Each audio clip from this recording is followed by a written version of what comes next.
За. Цэкүүдийн өдрийн мэндийг хүргэе. За, энэ өдрийн мэндийг хүргэе. За тийм мэдчлээ байлаа нэг цайгаа зоолчтой. За. Энэ одоо ямар тулахгүй. Цай тулах юм аа юм. Энэ ямар нэртэй хаанхын цай вэ? Энэ хар цай. Ногоон цай, хар цай гэдэг би хятадд сурж исэн. Тэгээ хятадд сурж байхад тэр хятадын бас нэг чухал зүйл соёл нь бол цайны соёл байгаад байдаг. Тэгээд ер нь бол бид нэр их хэмжээгээр усуугаад байдаг нэг дор тэр их буруу юм байна. Нэг балга цай юм усыг шингэн зүйлийг уухад бодисын солилцоо 15% нэмэгддэг. Тэгэхээр ер нь бол их биш багаар тогтмол уух хэрэгтэй. Тэр утгаараа энэ аяг нүртэл юм жижигхэн тэгээд авсаархан. Энэ нөгөө цайтай хамт ирсэн юм уу? Тэгээ энэ цайтай хамт ирсэн. Энэ тэгээд их амар. Энэ чинь ингээд плектин дээр тавиад буслах чинь. Энэ шилтийн үү? Энэ шил нь өөрөө буслаж болдог шил баг. Зөө юм шүү дээ. Тэгээд дээр нь хандаа чинь. Гэхдээ одоо болохоор арай аль болох авсаах нь ингээд буцасаас хийгээд шидчихэд. За цайны талаар юм байна. За хоёулаа гоос дөрөвөө ер нь подкаст эхлүүлье. За тэгээ. Одоо бүр нэг цай маань подкаст явуулсан. Хоёулын подкастын юм цайны талаар подкаста дараа нь хий. Тийм дараа нь хий. За тэгээд өнөөдөр ээлж дугаар маань ингээд эхэлж байна. Тэгээд өнөөдрийн зочингоор маа би нэг эрхэм нэг найзгаа урьсан. Сүхбаатар дүүргийн 2 дугаар хорооны засаг дараагаар ажиллаж байгаа. Цэрэн лон гэдэг энэ залуу маань ирсэн байна. Ингээд ард түмэнд хоёул мэдчихлээ. За тэгээ. За ингээд подкастыг үзэж байгаа ардчлал, хувь нэрхчлөө, хувь өмчийг дээдэлдэг, хайрлан хамгаалдаг хэн бүхэнд энэ өдрийн мэндийг хүргэе. За тэгээд өнөөдрийн энэхүү подкастын гол зорилго нь бол яагаад бас ингээ хорооны засаг дараа оролцож байгаа юм дээ. Тэр талаас илүү сонирхолтой яриа эхлэх байх гэж би бодож байна. Энэний өмнө бас Цэку маань бас ингээ өөрийгөө бас би бол яг ингээ нэр талаас нь тэгээ бас нэг албан тушаал гэдэг талаас нь танилцуулчлаа. Тэгээд өөрийгөө бас нэг товчхон бас нэг мэдээлэл хийгээд танилцуулвал. За би Монгол Улсын их сургуулийг хууль эхлээд хятадд орчуулагчаар төгсөөд дараа нь Монгол Улсын их сургуулийг эрхцүүч мэргэжлэр төгсөөд одоо магистр хамгаалал явж байгаа Монгол Улсын их сургууль дээр. Магистрийн маань ажил одоо судалгааны ажилд орсон явж байгаа. Дипломын ажилдаа төр захиргааны талдаа хамгаалал явж байгаа. Айлын уугуу хүүхэд одоо их нартайгаа 2 хүүхэдтэйгээ ам бол дөрвөлээ амьдарч байна. Тэгвэл энэ Сүхбаатар дүүргийн 2 дугаар хороо шүү дээ. Хорооntойгоо хизээ холбогдож энэ ажлыг эхэлж байна. Сүхбаатар дүүрэгтэй ажил амьдралаа холбоод би одоо 8 дахь жилдээ болж байна. Анх Сүхбаатар дүүргийн иргэдийн уралд ажилд ороод 4 жил ажиллаад одоо Сүхбаатар дүүргийн 2 дугаар орны засаг даргын ажлыг үргэлжлүүлээд авч яваад 4 дахь жилдээ орж байна. За тэгэхээр хоёул нэг хорооныхоо яг сэдвэрүүл оруулах гэдэг юм л да. Хороо гэхээр нөгөө хүмүүс уул нь бол хүн болгон нэг хороо баг гэж яддаг шүү дээ. Энэ чинь болохоор анхан шатны нэг гэж явдаг тий. Төр захисгаарны. Тэр нөгөө иргэдтэйгээ бас хамгийн түрүүнд тулж харьцдаг байгууллага тий. Тэгсэн мөртлөө иргэд маань бас энэ хороо гэдэг эсвэл баг ч юм уу тий. Анхан шатны талаар энэ ойлголт амар дутмаг юм шиг надад санагдаад байдаг байхгүй. Бас тэр утгаараа хоёулаа бас энэ хороо гэж юу вэ? Эрх үүргэн гэж юу вэ тий? Бас нэг чанаа бас нэг зааг хязгаар гэж нэг юм байдаг байлгүй тийм ээ. Тэгээ тэр талаас нь бас иргэдэд одоо энэ үзэж байгаа үзэгчтэй нэг мэдээлэл. Тэ Монгол Улсын үндсэн хуулийн дээр анхан шатны нэгжин дээр баг хороо гэд заасан байгаа. Засаг захиргаа нутаг дэвсгэр нэгж төвний удирдлагын тухай хуулийн дээр мөн адил хууль тогтоомжоор заасан байгаа. Яг иргэдийн сая хэлсэнчлэн нийтлэг эрх шиг хамгаалж анхан шатны нэгжин дээр иргэдийн эрх шиг хамгаалаад төр захиргааны байгууллагын одоо мэдээлэл журам тэр менежментийг хороон дээр бол хийдэг. Хамгийн чухал зүйл бол би нэг зүйлийг хэлээд байгаа нь тэр менежмент хийгддэг хороон дээр хамгийн чухал зүйл. Ахуй асуудал бол мэдээж цэвэрлэгийн үйлчлэгээ гэж явж байна. Сургууль цэцэрлэг гэж явж байна. Маш олон ингээд ажлууд байдаг. Тэрэн дээр ерөнхийд нь менежментийн чиглэлтэйгээр ажилладаг байгууллага. Би бас нэг зүйл дээр санал нийлдэг нь юу гэхээр төрийн алба гэхээс илүүтэйгээр одоо цаашдаа би ингээд явчихна. Нийтийн алба, нийтлэг эрх шиг хамгаалж байгаа. Тийм учраас нэр томьёоноос бид нэр өөрчлөгдөх хэрэгтэй болов нийтийн алба гэдэг. Нийтийн албанд нь хууль тогтоох, гүйцэтгэх, шүүх эрх мэдэл гээд орсон байгаа нь бид нэр бүгд нийтлэг эрх шиг хамгаалж байгаа. Төр гэдэг ихээр надад жоохон хатуу бөгөөд коммунист жоохон тийм сонсогдоод дагуулгатай тийм сүртэй нэр тий. Төрийн алба гэдэг. Тэгэхээр чин тэрийг детальчилж авч үзэх хэрэгтэй байхгүй. Нийтлэг эрх шиг хамгаалж байгаа тэр хууль тогтоох байгууллага нь юм уу? Гүйцэтгэх эрх мэдэл нь юм уу? Шүүх эрх мэдэл нь юм уу? Алинд нь алдаа дутагдлаа. Алийг нь засаалруулмаар тий. Тэр төр гэдэг ихээр чинь ерөнхийд нь аваад үзчихэд байгаа байхгүй. Бид нэр ингэж деталь судалгаатай, мэдээлэлтэй наривчилж авч үзэх бас цаг нь одоо яг ирсэн. Одоо ингээд скватер дүүгийн 2 дугаар хороо нөгөө юуныхөө нөгөө бүсчлийнхээ хувьд гэх юм уу зааг ингээд байгаа шүү дээ. Хороонуудын заагласан юм байдаг шүү дээ. Газар зүүн хувьд. Нутаг дэвсгэрийн хувьд. Тийм нутаг дэвсгэрийн одоо нэг газар зүүн шүү дээ. Нэг хуваасан юм байдаг байгаа шүү дээ. Тэрнгээр одоо скватер дүүгийн 2 дугаар хороо яг алингуураа зааглаж байна. Манай хорооны нутаг дэвсгэрийн чиг үрэгт циркийн зүүн тал санд сургууль, гэгээс сургууль урбаник, Монис, автовын үндэсний төв, хойдлороо ТV-ийн таавар, Чононбүр ТV-ийн таавар, Нацаг дөржин нэрэмжит намын сан. Хотын байгаа. Хотын яг А бүс. А бүс гэж. Мөн адил дамжин өнгөрөх бүс. Ер нь иргэд хэр орч байд юм. Хорооны иргэд. Хорооны иргэд ер нь харилцаа адилгүй шүү. Төр оршин суугчтай. Энэ мэдээлэл ихэд 3900-аас 4100 хооронд. Гэхдээ энэ хөш хамаагүй детальчилж юу хаад айгүй савлгаатай. Явж шилжиж. Тэгэхээр энийг яг дотроос нөгөө монголчууд чинь хот дотроос нийлээ шилжилт хийдэг юм шиг л шүү дээ. Тий, хот дотор болно гэж. Тэгэхээр бас нөгөө ингээд баримжаалах зүйл байдаг хэл та. Тэгээд одоо ингээд 4 жилийн хугацаанд хорооны засаг дарга гэдэг энэ албан тушаалыг хашиж штэ тий. Тэгэхээр нөгөө яг нөгөө өөрөөс чинь асуух гэдэг нь Цэрэн лам гэдэг хүнээс тодтол асуух гэдэг. Энэ хугацаанд энэ хорооны ажлыг ингээд эхлээд явлаа. Энэ өөрт чинь тийм ямар сэтгэлээр нь үлдэж байна одоо нэ. Энэ төвшин дээр. Хамгийн чухал зүйл бол ажлыг анхаар сатнаас нь хийж сурах. Миний ойлгож байгаагаар Солонгост бол мэрэгчлэлтэн, ахлах мэрэгчлэлтэн, менежер, захирал гэд нэр дэвшээ өвчдөг. Тэгтэл манай дээр болохоор яадаг вэ гэхээр шатлан дэвших зарчим, мэри зарчим алдагдаад байна гэдэг. Үнэхээр иргэдийн эрх ашиг хамгаалах гэж бол анхан шатны нэгжээс л иргэдийн эрх ашиг хамгаална.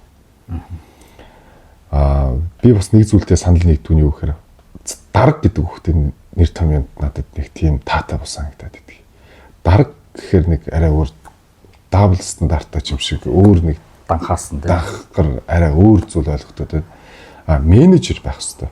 Яг анхан шатны нэгжин дээр иргэдийн эрх ашигыг, нийтлэг эрх ашигыг хамгаалаад төр захиргааны нийтийн байгууллагатай холбоод тэрэн дээр менежментийн шүүгүүргээр менежер хийж явах хэрэгтэй. Гэтэл манай дээр яадаг вэхээр ингээд дарга бүгдийг хийнэ гэдэг чинь айгүй очир дутагдaltaй шүү дээ. Яг менежментийн шүүгүүрийг ойлгодог менежерийн байх хэрэгтэй.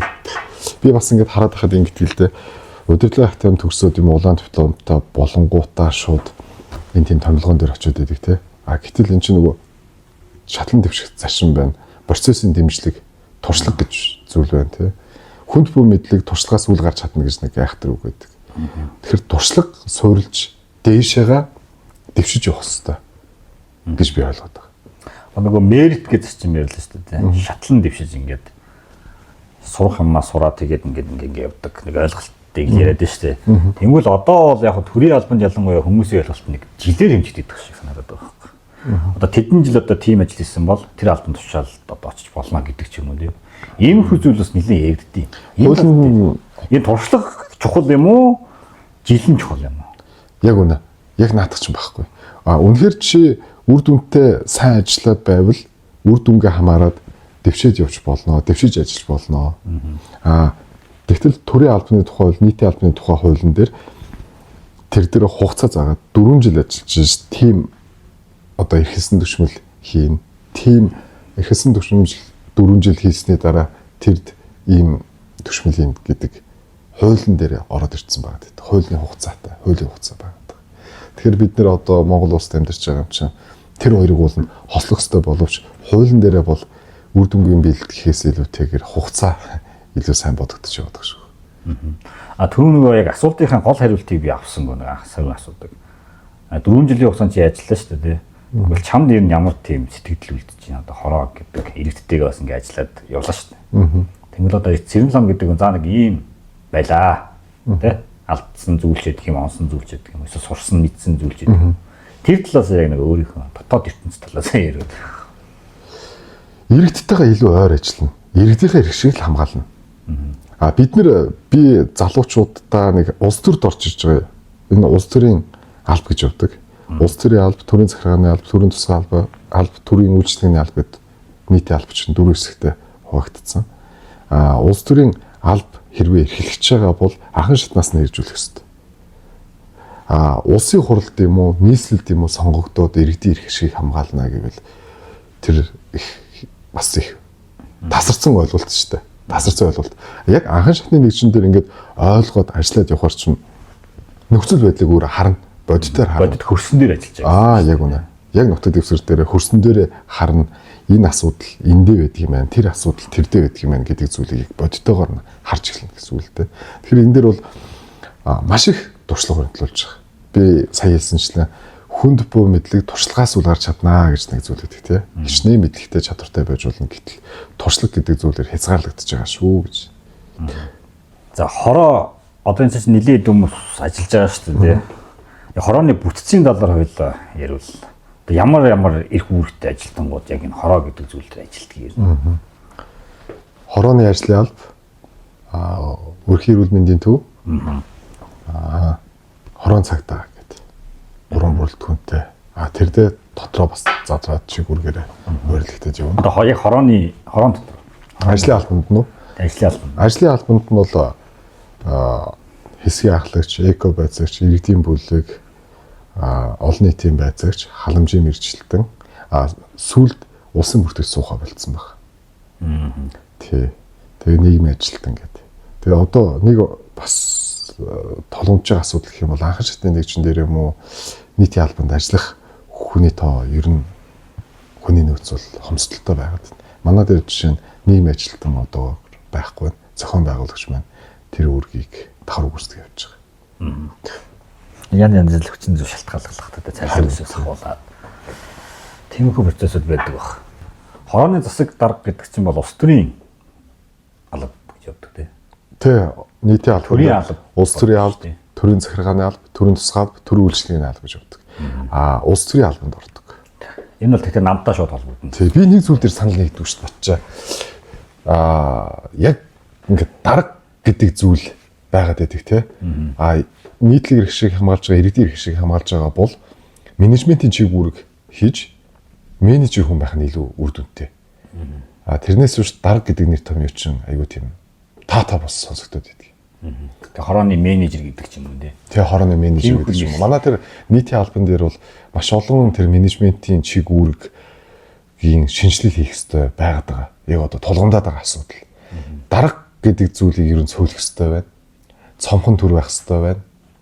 Яг ажил хийдэг менежментийн чиг үүрэг болгодог менежүүд тэднийг хийх ёстой байна. Маш олон дарга нар байна тий. Гар үсгийдээ эзэд болоод тэгээд ирэхээр тэр хэд чинь ямбан нэтрээд тий. Асуудал болоод байна л да тий. Би ч ер нь бол яг наад чиний яг саяны хэлж байгаа санал дээр нэгддэг.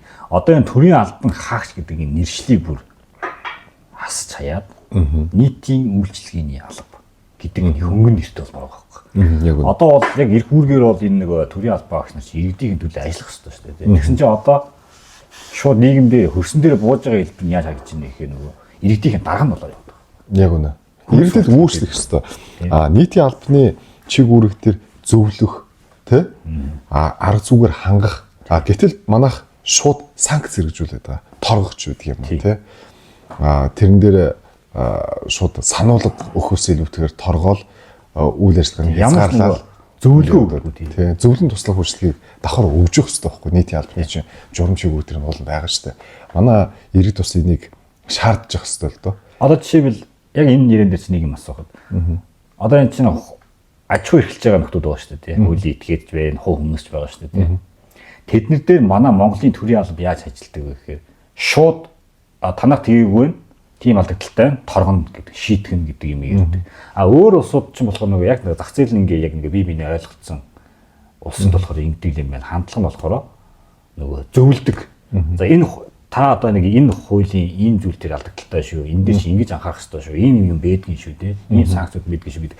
Энэ талын нөгөө зөвлөгөө өгдөг юм шиг байна. Манайх болохоор шууд нэг одоо аж ахуй нэгж нэг алдаа гаргалаа шууд торгодог. Тэ? Татаас авдаг. Тий, яг үнэ. Яг одоо энэ толгомж байгаа тэр аж ахуй нэгж чинь ашигтай ажиллаж ш татвар төлж байгаа шүү дээ. Тий. Татвар төлсний үндсэн дээрс тэр чинь улсын төсөв бүрдэж байна. Тэр төсвийг чинь эргүүлээд зүй зохистой бидний хөгжил дэвшил зарцуулж явах хэрэгтэй л доо.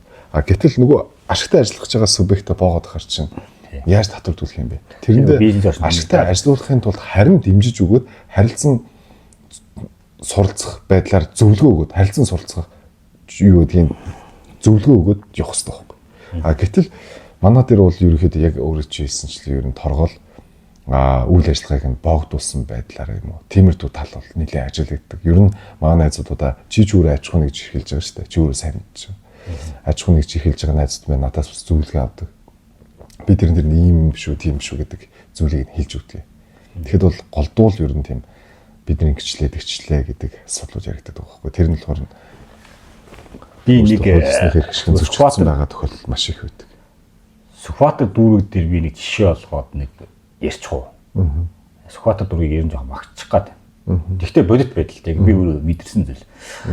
Одоо ингээд Сүхбаатар дүүрэг дээр ингээд нэг хэсэг бүлэг нөхдүүд ингээд ажиллаж байгаа. Тэгээ би ч өөрөө Баянголынх. Тэгээ нөгөө яг нөгөө засаг багийн хамгийн газар шүү дээ. Нэг эдийн үйлчлэгийн эзэг, нэг цогны үйлчлэгийн байдаг шүү дээ. Үйлчлэгийн эзэг. Тэрнэр ингээд нэг би нэг хуулийн этгээд бүртгүүлгээд орж байгаа юм. За эхлээд чинь Баянголын юм дээр очсон. Тэгсэн чинь ерөөсөө за яг ингээд миний нэг дотоо бодож исэн нэр маа давцсаж байгаа юм. Тэнгүүт л энэ чинь давцчих ингээл ямар ч зөвлөгөө байхгүй хаяавч. Надад өөр нэр болж иргээл. Тэгээд би дахиад нэг ярьсан. Энэ чинь болохгүй ингээл. Тэгээд сүйдээ би болсон. За үгүй бүтэхгүй юм байна. Тэнгүүт л за Сүхбаатар дүүрэг дээр очиод үзье. Тэгээд Сүхбаатар дүүрэг дээр очисон чинь шал өөр үзэг санаж байгаа. Зөвлөгөө. За яг энэ зүйл дээр чинь энэ нэршилчээг ийм утга санаад ингэж давхцаад байна. Чи энэ дээр нэг арай өөр нэг утга санааны нэр болоод ирчих гэдэг чинь ингээд нэг амар гоё тийм стартап хэрэгжүүлэх гэдэг шүү дээ. Яг үнэ. Стартап хэрэгжүүлээ чи төсөл боловсруулад өөрөө ашигтай ажиллах моментын анхан шатны нэршин дээр явж штэ. Цаг хугацаан дээр тий. Тэрэн дээр чинь дэмжиж өгөх хэрэгтэй байхгүй юу? Тэр нь наад захын бодит дэмжлэг үл юу гэхээр энэ нэр чинь давхцаад байна. Ийм нэр байвал их зүгээр юм байна гэд тий. Зөвлөмж өгөөд тийм үү. Гэтэл ингэж аж ахуй нэгж эхлэж байгаа хүмүүс наандж ийм асуудал үүсэж байгаа байхгүй. Харин би яг тиймэрхүү яг би тухайд бас бодож лээсэн. За нэг энэ юм байд. Энэ дүүрүүд жоохон өөр байдаг юм болов гэдэг зүйл харсан байхгүй юу? Чи манай хороонд орж ирэх харсан баг тий. Нийтийн албан хаагч болон иргэн харааны төвшөнд мэдээлэлээ солилцож байгаа.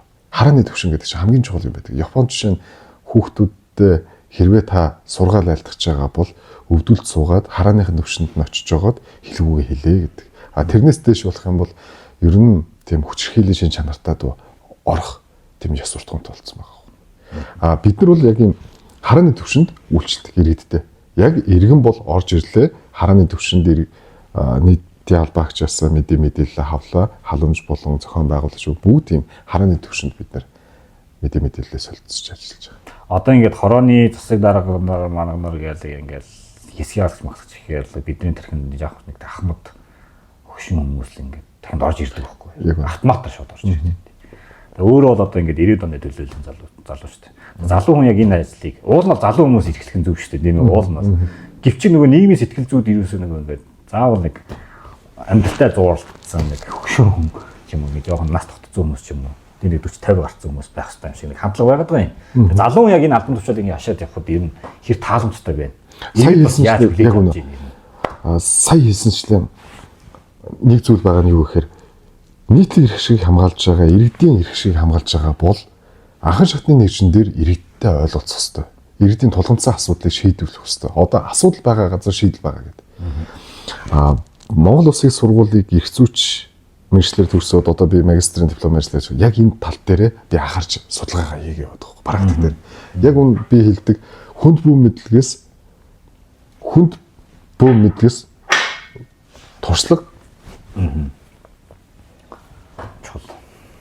чухал байгаа хөөе. Хичнээн мэдлэг чадвартай байж болно. Гэтэл туршлага гэдэг зүйлээр хязгаарлагдаж байна.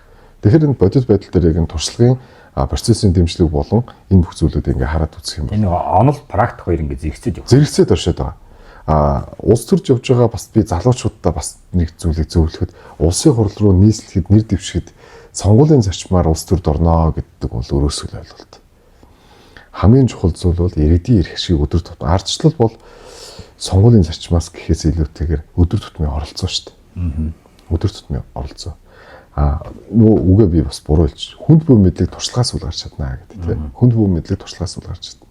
Тэгэхээр хичнээн мэдлэг чадвартай байж удаа туршлага гэдэг зүйл чинь хамгийн чухал зүйл. Одоо бидний хөрсөн шүү дээ. Одоо яг наач нь баггүй нөгөө. Одоо дуртай нэг нь ингээл одоо зарим улсын хурлууд дэвшнэ гээл үзэж явах юм.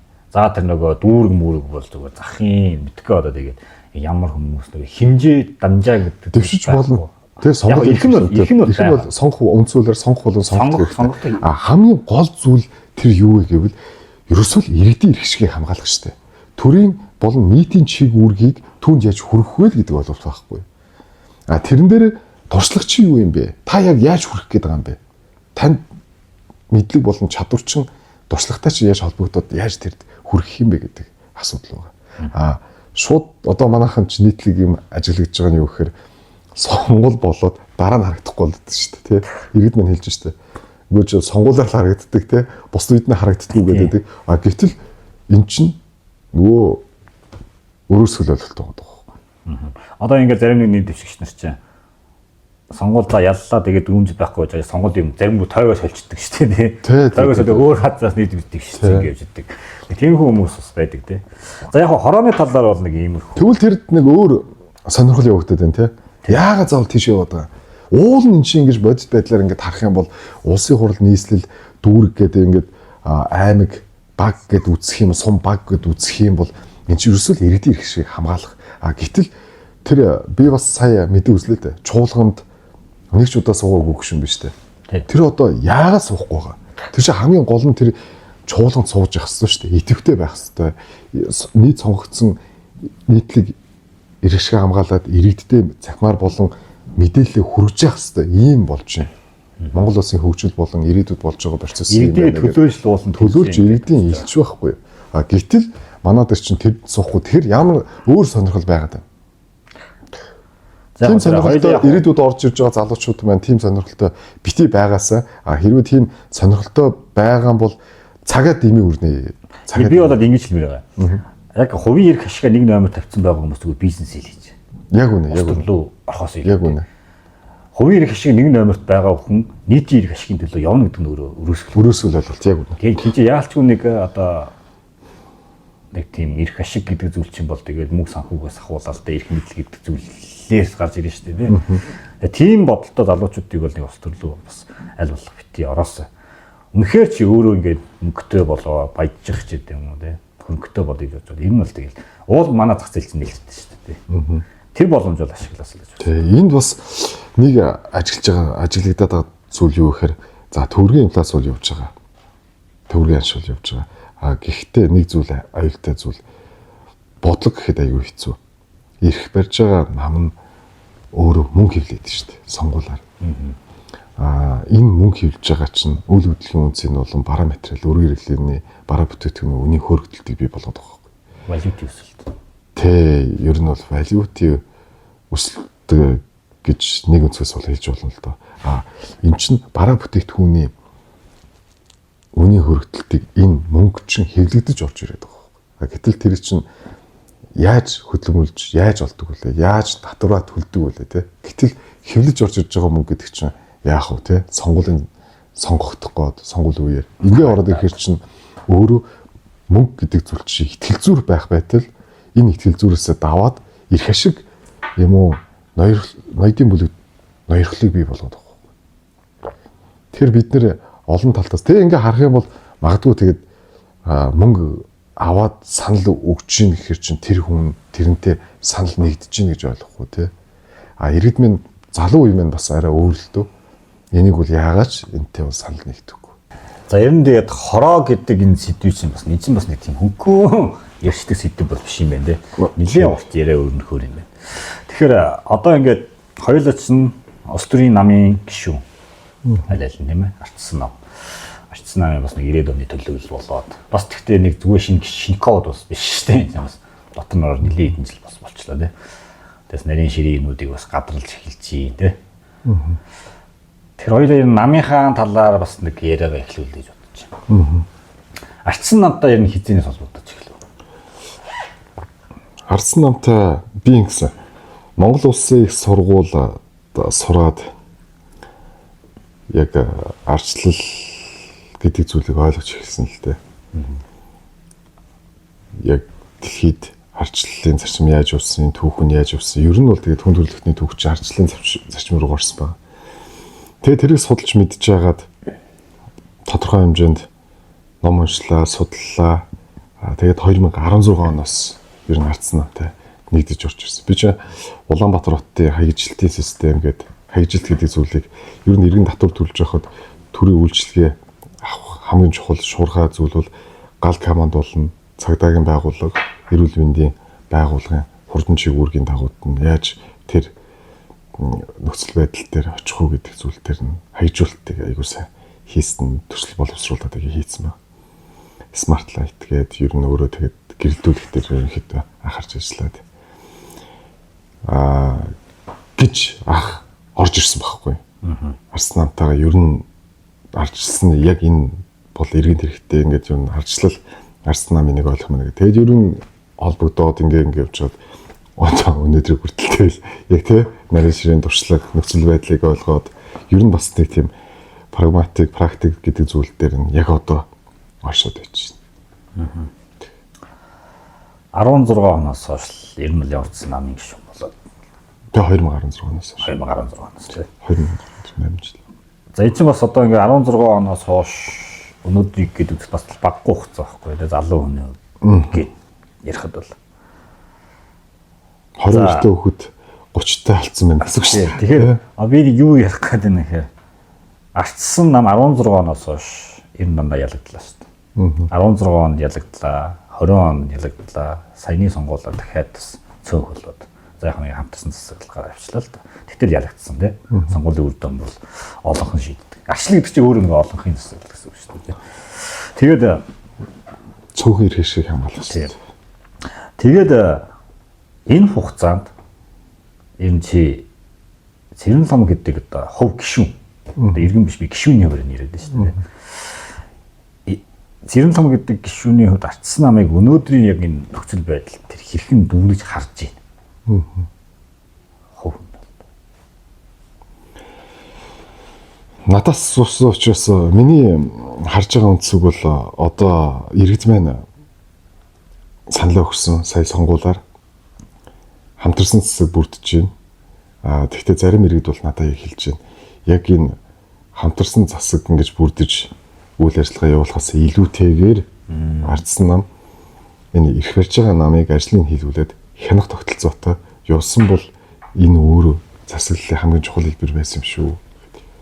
Зарим нэг нь болохоор хамтарсан засаг байгуулад явах зүйтэй штэ л гэж харж байна. Миний бодож байгаа зүйл бол ер нь хянах нь л илүү зөв. Хяналтын тогтолцоотой л явах нь зөв. Тэрэн дээр бол би тэгж харж байгаа. Яг өнөөдрийн нөхцөл байдал дээр бол хяналтын тогтолцоотой ер нь тэр ирэх барьж байгаа намын одоо жишээ нь тэр ковидын сонсголыг хийх хэвээр одоо маш олон хүн эрүүл мэндээр хохирсон. Маш олон нэг хүн дээр бараг 8 сая төгрөгийн төсөв бүрдүүлээд эрүүл мэндийн яамнаас чинь үйл ажиллагаа явуулсан гэж ярьдаг шүү дээ. Гэтэл яг өвдсөн иргэд маань бид нар бүүнээр харсан шүү дээ. Би өөрөө хүртэл ковид туссан. Хэдэн төгрөгийн юм орж ирлээ те. Гэтэл тэр чинь хэвлэлийн баг хурал болон хэл мэдээллийн хэрэгслэр нэг 8 сая төгрөг те. 8 сая төгрөгийн имчилгээ хийж шин гэж байгаа. Тэр бүх зүйлийг өнөөдөр яагаад ил гаргаж ярьж Тэр бүх зүйл.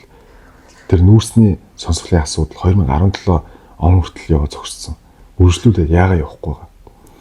Тэгэхээр их барьж байгаа намтай хариуцлага тооцох маш олон асуудлууд хэлбэрүүд байгаа байхгүй. Тэр болгыг хэрэгжүүлэх хэрэгтэй байхгүй. Тэгж л сонголт хийсэн.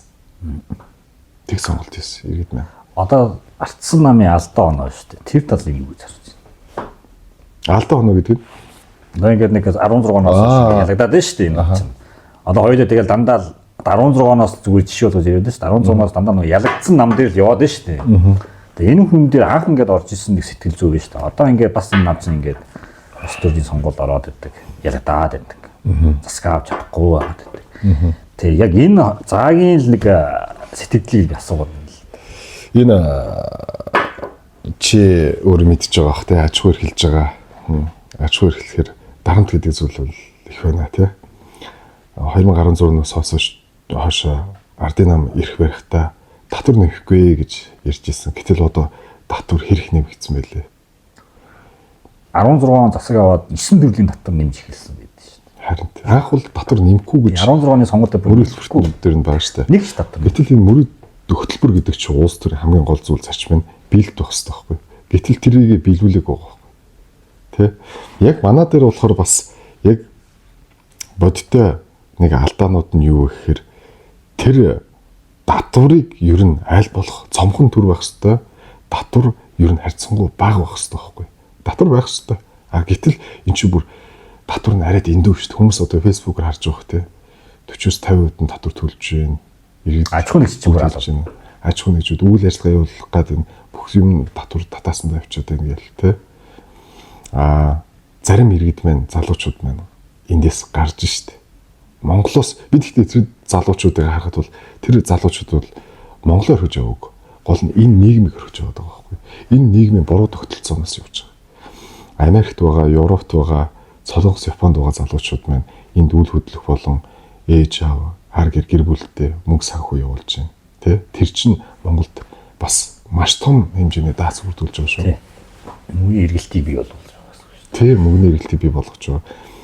Тэгтэл энэ нийгэм өөрөө маш учир дутагдaltaй байдаг байхгүй. Энэ нийгэмс чинь тэгээд залуучууд манай намд яг юунд алдаад байна юм. Ялахгүй байгаа шүү дээ. Бид нэг гол нь л энэ шүү дээ. Асуудал байгаа газар шийдэл байгаа гэд яг тэр асуудлыг бодиттой бид нар тэр дээр хурч тэрэн дээр яаж менежмент хийж болох вэ гэдгийг харах хэрэгтэй байхгүй. Яг энэ дээр ингээд харах юм бол бид нар бол яг засгийн эрхээ авч чадахгүй байна. Бодсон бодлуудаа хэрэгжүүлж чадахгүй байна тий. Тэгээ одоо хамтарсан засагт ороод бас нөгөө талаас би бодож лээ л да. Хэрэгжүүл одоо нэгэнт бодит байдал юм чи хэрэгжүүлээсэ хийн гэсэн зүйлүүдээ хийгээсэ тий гэж харж байгаа. Ялагдж байгаа шалтгаан бол маш олон янзын шалтгаан байна. Аймаг, дүүрэг, нийслэл, хөрс болгон өөр штэ тий. Сонгуулийн зарчим буюу сонгуулийн лобби гэж байна. Тэрэнд нь ялагдаад байна уу? Эсвэл тэр хүмүүс маань дадлаг туршлагатай хүмүүс нь яг гарах сонгуульд нэр дэвшүүлсэн хүмүүс нь дэвшиж чадчихээн үү? Тэрийг нь тэр намын дарга нь дэвшүүлж гин үү? Тэ? Гэх мэтчлэн маш олон өнцгөөс тэр ялагдал гэдэг зүйл үүсэж байгаа байхгүй. Яг тэр хичээлгээд бол бас маш хэцүү. Ив нэгдэл гэдэг зүйл яриад шүү дээ. Ив нэгдэл үү? Тэр нь асуудал болж байгаа. Болов. Мэдээж хамгийн том асуудал шүү дээ тэр чинь. Ив нэгдэл нийтлэлтэй байх хэрэгтэй, хүчтэй байх хэрэгтэй. Мэдээж хамгийн гол зүйл бол ив нэгдэл гэдэг зүйл чинь ямар суурь дээр байх хэрэгтэй вөхөр шудраг зарчимтай байх хэрэгтэй байхгүй. Одоо манай намын Ахмад үеийнхэн ч айгүй зарчимтай шүү дээ. Айгүй зарчимтай. Манай Сүхбаатар дүүргийн Ахмад үеийнхэн удирдлагууд, барьцаанууд бол айгүй зарчимтай. Бүх зүйлийг зарчимтайгаар шийддэг. Тийм учраас Сүхбаатар дүүрэг дээр ардс нам ялаад байгаа. Бусад дүүргүүд маань бас мөн адил яг ингээд зарчимтай, шудраг, тэг ив нэгдэлтэй байвал ер нь үндсэн ерөнхий суурь ойлголт байхад бол ер нь бол ялт бол ойрхон шүү дээ. Яг манай ялагдж байгаа бас нэг үндсэн шалтгаан бол дээрээс суудлаа болохгүй доороо гүйдлээ болохгүй гэж. Тэг манай Монгол ард түмчин монголчууд дээр үеэс 2-3 өдрийн дотор Монгол философи нөхцөл байдлыг яг багтаахад хэлсэн байна. Дээрээ суудлаа болохгүй доороо гүйдлээ болохгүй.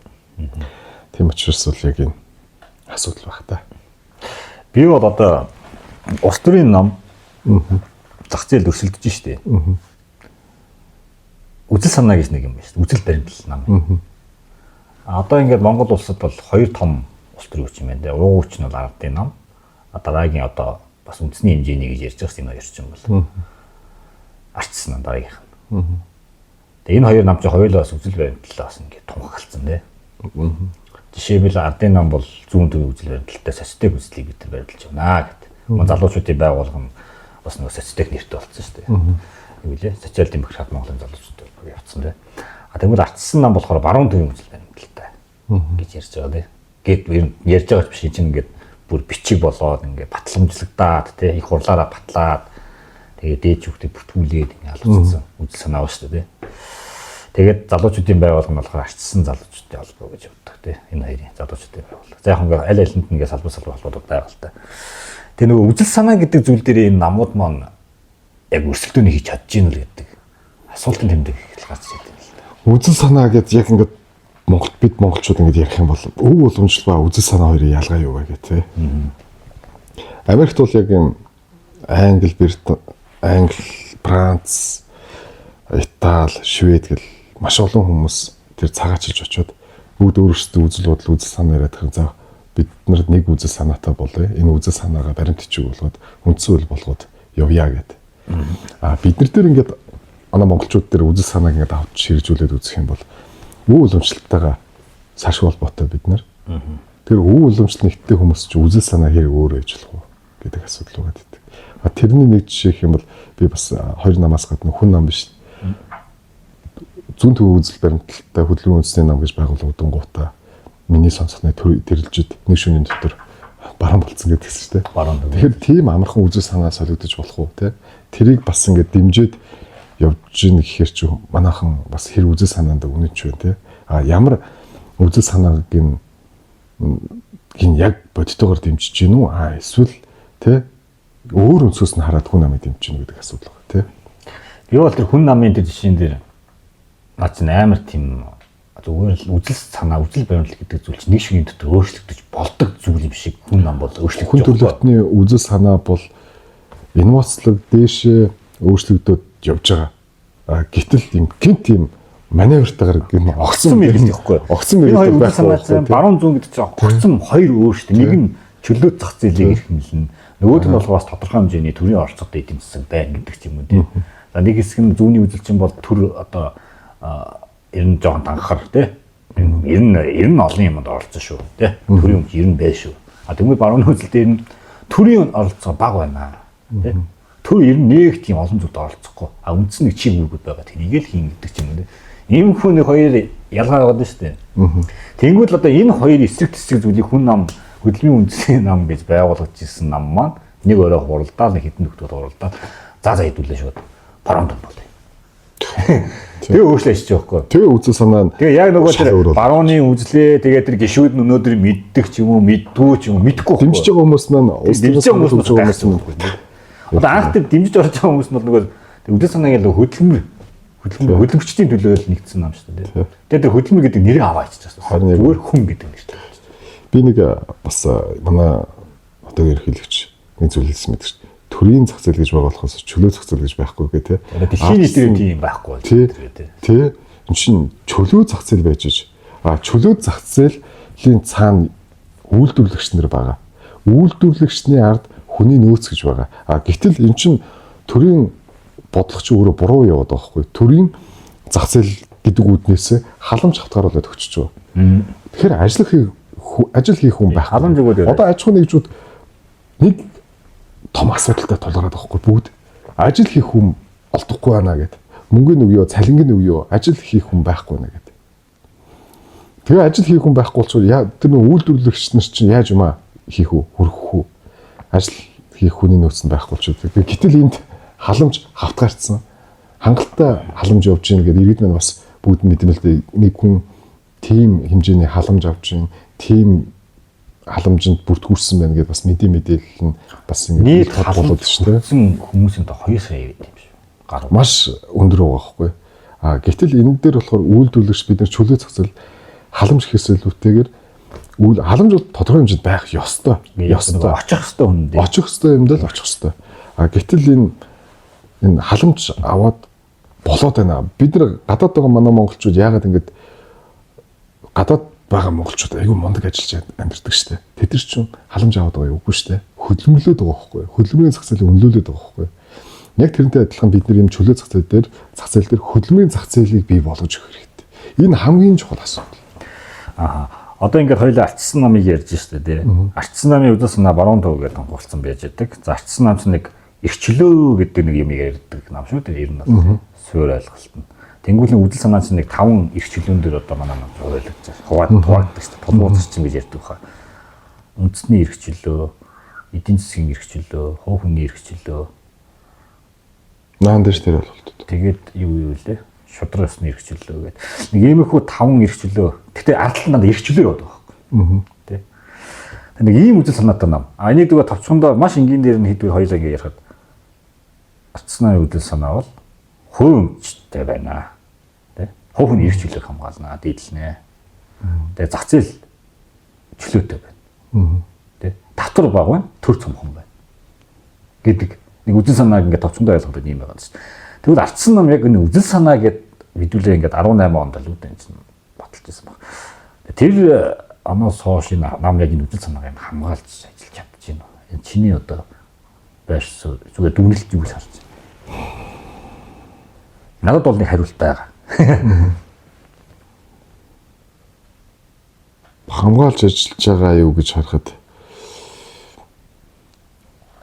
ер нь бид нар бол хамгаалахаас илүүтэйгээр сая бол ив нэгдэлгүй хагаралтайтай л явагдсан. Хамгаалах гэхээс илүүтэйгээр дотоод тэмцэл хагарал хийвсэн тийм учраас яаж гадагшаа бид нар чиг үүргийнхээ дагуу хамгаалах байсан.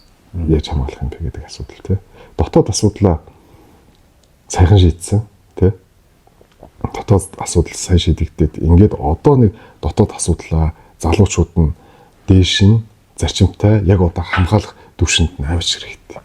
Сая хамгаалах гэхээс илүүтэйгээр хагалал өөрсдөө гэдэг тагалалт нь тэмцэлдсэн байдал их байсан да.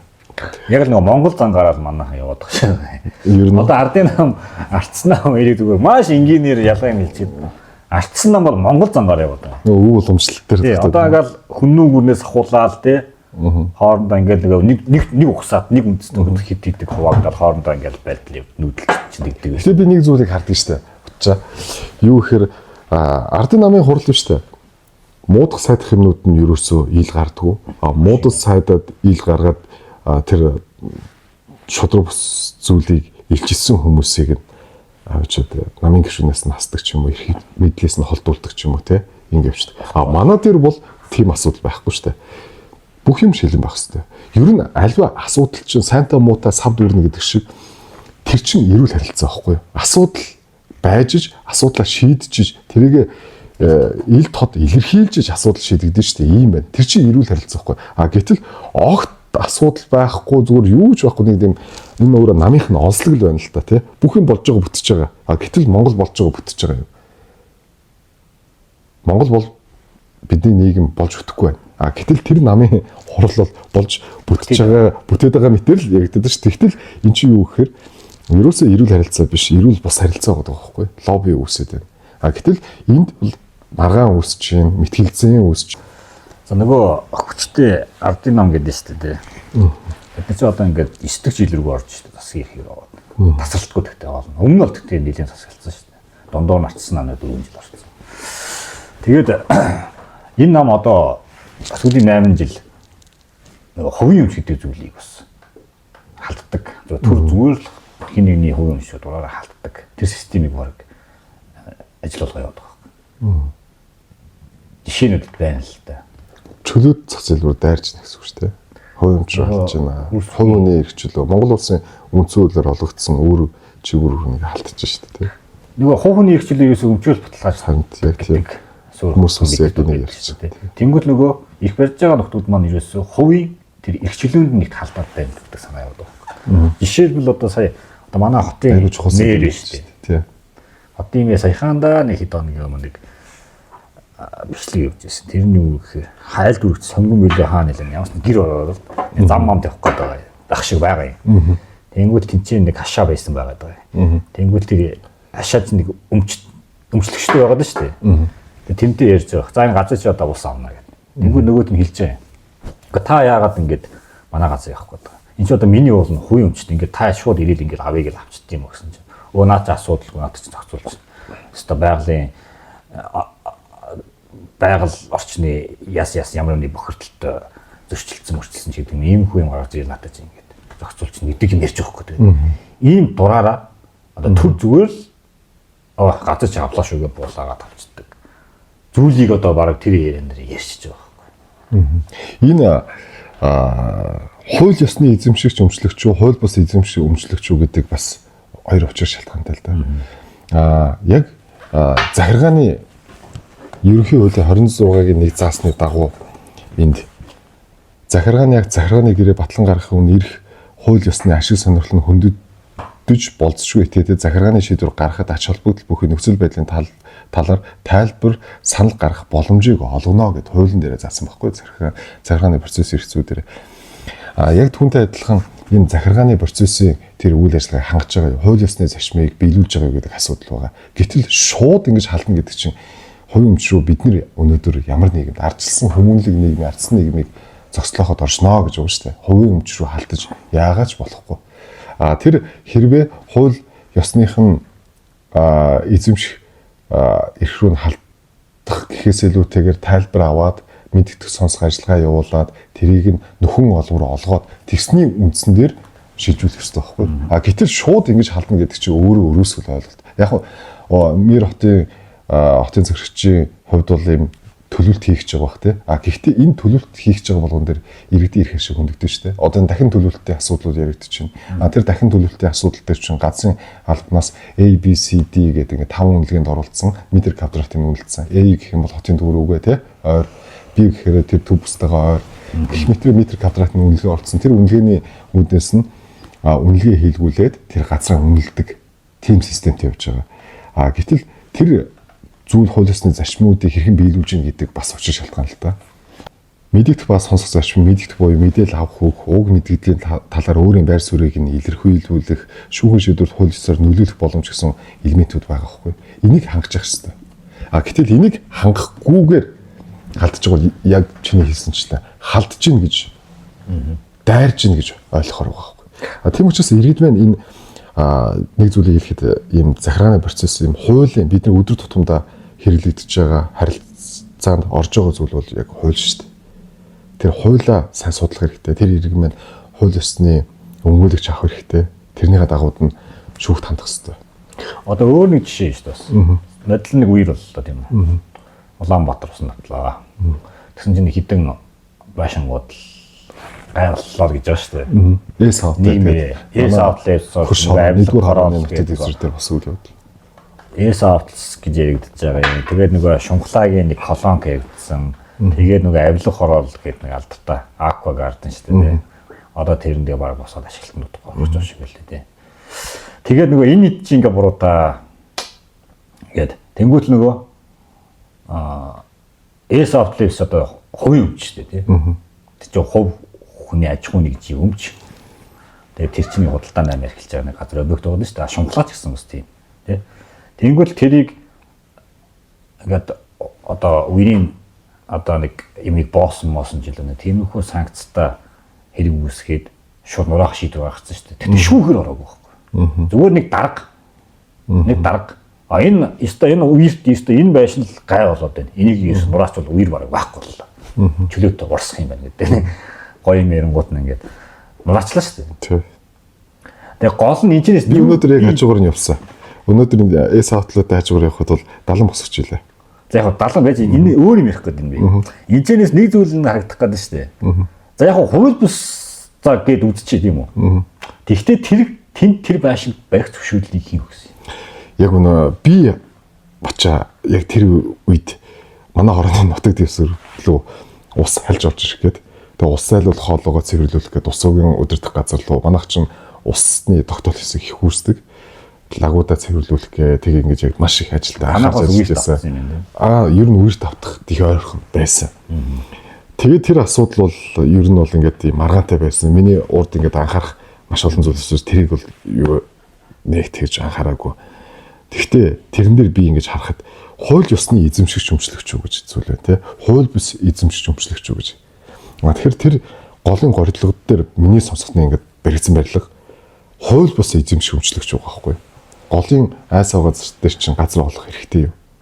Гэтэл тэр олгосон эрх бүхий албан тушаалтны гарын үсэг тамга тэмдгийн хэвээр бол тэр хүн дээр яг хариуцлага тооцохгүй байгаа. Би яг энэ хариуцлагын тогтолцоо өөрөө байхгүй учраас цаашид өнөөдөр ийм зүйл болоод бид нар асуудал хүндэрсэн үед нь гэж ойлгож явахад мөн цаашлаад ахаад ийм олон асуудлууд хариуцлагын асуудал шийдэл би байхгүй учраас зөндөө олон зүйл болно шүү дээ. Тэгэхээр төрийн өндөр албан тушаалтнууд яагаад энэ хариуцлагын тогтолцоог нь бий болгож өгөхгүй байгаа. Тэгээ хариуцлага асуудал. Гэтэл энэ хувийн аж ахуй нэгж нураалгаад ингээд за хөрөнгө мөнгөөр ингээд хогчно гэж ойлголоо тий. Гэтэл энэ гарын үсэг зурсан эрх бүхий албан тушаалтанд ямар хариуцлага тооцож яах вэ гэдэг асуудал үлдэж шít. Тэр хууль бус эзэмшигчийн ард одоо хууль ёсны эзэмшигч, хууль бус эзэмшигч гэдэг нэг ярьж шít хоёр. Тэгэнгүүт хууль бус эзэмшигчийн ард нэг ийм юм яваад мөнгөний асуудал яваад шít. Харин тийм байна. Тэгэхээр нөгөө дарга нэг гарын үсэг зурсны дарга тэр нөхрөөс хууль бус эзэмшигчөө гэж зөвшөөрөл эзэмшихийг олгосон байна шүү дээ. Барилсан байна шүү дээ. Тий, барилсан. Тэгвэл энэ барилгыг нурааж байгаа тэр зүйл явж байгаа бол энд эрх бүхий албан тушаалтанд хариуцлага тооцож байгаа зүйл мөн адил явах хэрэгтэй шүү дээ. Тийм хамт явах хэрэгтэй шүү дээ. Тэгээ аж ахуйн нэгжийг нураачлаа. Тийм үү? Гэтэл тэр газар эзэмших эрхийг олгосон тэр эрх бүхий албан тушаалтан дээр ямар хариуцлага тооцсон юм бэ? Энэ одоо хүртэл чимээгүй шүү дээ. Энэ дээр хариуцлага тооцох хэрэгтэй шүү дээ. Дахиад нэг жишээ. Энэ хариуцлагын системийг бид нар хайх хэрэгтэй байхгүй. Энэ хүмүүс шаардах хэрэгтэй. Би бас энийг бас судалж авч үзнэ. Би бас энэ дээр судалгаа хийгээ яваад байгаа. Одоо би сайн 3 объект ярьлаа шүү дээ үерийн. Манай дээр бод байгаа бас кейс байгаа. Үерийн асуудал би 3 объект. Нэг нь шунхлаа, нэг нь S outlets, нэг нь нөгөө Aqua Garden дээ. Тэгвэл эхлээжсэн шунхлааг нураагаа авцсан. Дараа нь S outlets-ийг нураасан. Одоо нөгөө Aqua Garden буюу одоо тэр дарван хар гэж очил. Сонсоод байдаг нөө авилга хороол гэж. Тий, авилга хороол нэрсэн юм шиг байлээ. Би зүгээр миний би буруутж яж магадгүй гэхдээ тэгж сонссон. Тэгээ авилга гэдэг нэртэй гоё хороол болсон юм байлээ л. Тэгсэн чинь одоо тэр нь одоо ашиглалтанд орох гэж байгаа байхгүй. Чи ч гэсэн хажууг нь явдаг л. Би ч одоо бас ингээд хаяад их үүмөрөд авдаг байхгүй. Хайл өрх нь одоо хоёлоо захиалганд дууссан. Харин захиалганд дууссан юм шүү те. Цонхон гэрэлтүүл зарим айлууд нь.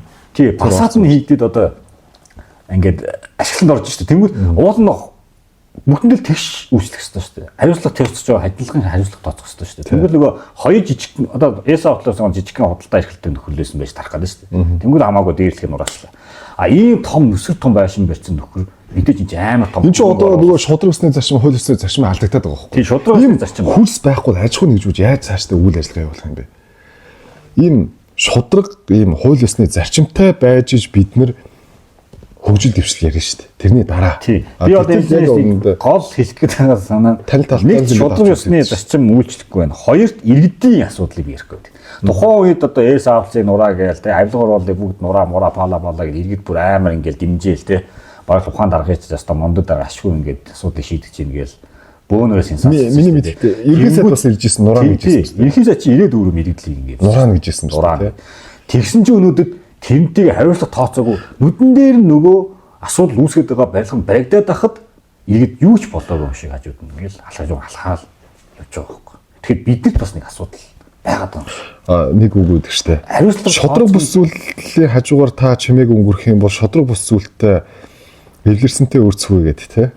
Гэтэл бид нар хууль ёс тэр зүйлийг шахаж нийтээрээ шаардаж явж иж өөрөө хууль ёс шудраг бүсийг зогслоо бүрдүүлнэ. Тэгэхгүйгээр бид нар яг өөрөө яг л хэлж байна. Яг тэр шудраг бус зүйл байгаад нүдэнд харагдаад байна шүү дээ. Гэтэл энэ бас нураачаад байхад энд яга нураахгүй байгаа юм бэ? Тийм. Гэдэг асуудал яригдж байгаа байхгүй. Тэгвэл магадгүй тэр жижиг аж ахуй нэгж байна, тэр том аж ахуй нэгж байна, танилцалтай аваад үлдчихүү гэдэг асуудал те. Энэ өөрөө шудраг бус мөн үү? Тэгэхээр бид нар энийг одоо яг яаж тэр зүйлийг одоо яах вэ гэдэг асуудал шүү дээ те. Яг Одоо ингээл яг ийм хэцүү болчихж байгаа. Тий. Өмч гэдэг талаас ярьлаа тий. Үдэл санаа гэдэг талаас. Тэгээ тэр үйл хөдлөлийг худалдаад авцсан, өмчлийн гэрчлэгийг гаргацсан, байр авцсан хүмүүс бас байна тий. Тэр хүмүүсийн ирэх шиг яаж зөрчигдөх вэ гэдэг асуудал. Төр болохоор нэг халтчихсан өмч рүүгээ халтчдаг, халтахгүй бай гэдэг өмч рүү халтахгүй байж чадна. Тэгэхээр нөгөө яриад байдаг нөгөө дабл стандарт гэдэг юм ба штэ тий. Хоригдмол чигүүрхтэй төр ажиллаад байна тий. Нийтийн алба ажиллаад байна. Тэгэхээр ийм байхгүй тулд бид нэр ирээдүйд хяналтын тогтолцоог л бий болгох хэрэгтэй. Их бүхий албан тушаалтыг хариуцлагыг тооцох хэрэгтэй. Тэр механизмыг бий болгох хэрэгтэй. Нийтээрээ хамтдаа шахаж шаардаж тэр хүнээс хариуцлага нэгчиж явахгүй бол цаашдаа ахаал энийг ирээл ийм болохыг үүсэхгүй шүү дээ. За тэгэхээр ер нь бол хувийн өмч гэдэг ойлголт бол бидний эрх чөлөөний хамгийн том баталгаа. Тэгэхээр иргэн бүр одоо ер нь ийм үг гэдэг шүү дээ. Хувийн өмчийг хуулиар хамгаална гэж үг гэдэг шүү дээ. Тэгэхээр бид нэг хуулиар хамгаалагдсан өмчтөө өөртөө бас эзэн байгаад төр гэдэг зүйл бол дураараа бидний өмчийг бас хураах бол тийм боломжгүй байдаг юм аа. За хэрвээ үнэхээр хураах гэж бол тодорхой хэмжээний шүүх гээ шалгах би тиймхүү байдлаар явах ёстой юм шүү гэд түүхийн занал ингээд эрх зүйн түүх гэж уншаад судлаад ингээд явж байхад ер нь энэ төр дээр үеэсээ тогтсон энэ ер нь тийм дайрсан давшилсан халтсан байна. Тэрийг иргэд маань хамгаалсан те тэрний төлөө тэмцэж явсан байгаа байхгүй. Дандаа л энэ ард иргэд болон энэ төртөө тэмцэж яваад байгаа байхгүй. Тэмцэж яваад байгаа. Тийм учраас энэ Монгол улсын үндсэн хууль бол өөрөө иргэний гэрээ гэж үзээд идэх те. Гэтэл үндсэн хуулиа үзэж уншсан хүмүүс хэд байгаа вэ те. Энэ хуулиудаа бид нар амьдралдаа хэрэгжилж байгаа нь хэрэг хүлээ. Тэгэхээр тийм учраас тэрийг яг юм амьдралд хэрэгжүүлж хэрэглээд явах хэрэгтэй. Шахаж шаардаад тооцоод хариуцлагын тооцоо явах хэрэгтэй. Тэгэхгүй бол яг энэ асуудлыг одоо ч ярина дараач. Дараагийн нэг асуудал нь болохоор хувь хүний эрх чөлөө гэж байгаа шүү дээ. Уг үзэл бодлоо илэрхийлэх эрх хуулиараа олгогдсон тийм. Тэнгүүт л одоо эвлэлд нь нэгдэх эрхээ бид нар бас эдэлж чадахгүй байна. Үзэл бодлоо илэрхийлэх эрхээ эдэлж чадахгүй байна. Тэгээд үзэл санаагаа илэрхийлж байгаа хүмүүсийг шууд барьж аваад хордог, торгодог, шийтгдэг нэг ийм нэг тогтолцоо сүүлийн бас нэг 4 жилийн хугацаанд маш идэвхтэй явсан. Яг үнэ. Одоо сая хэлсэнчлэн төр ингээд альва нийгмийн бүлгүүдийн эрх ашгийг зөрчгөөд халдах гээд ирж байхад нь тэрд ингээд жигсаал хийж штэ. Эсрүүслээ 50 байдлаар илэрхийлж байна тийм үү.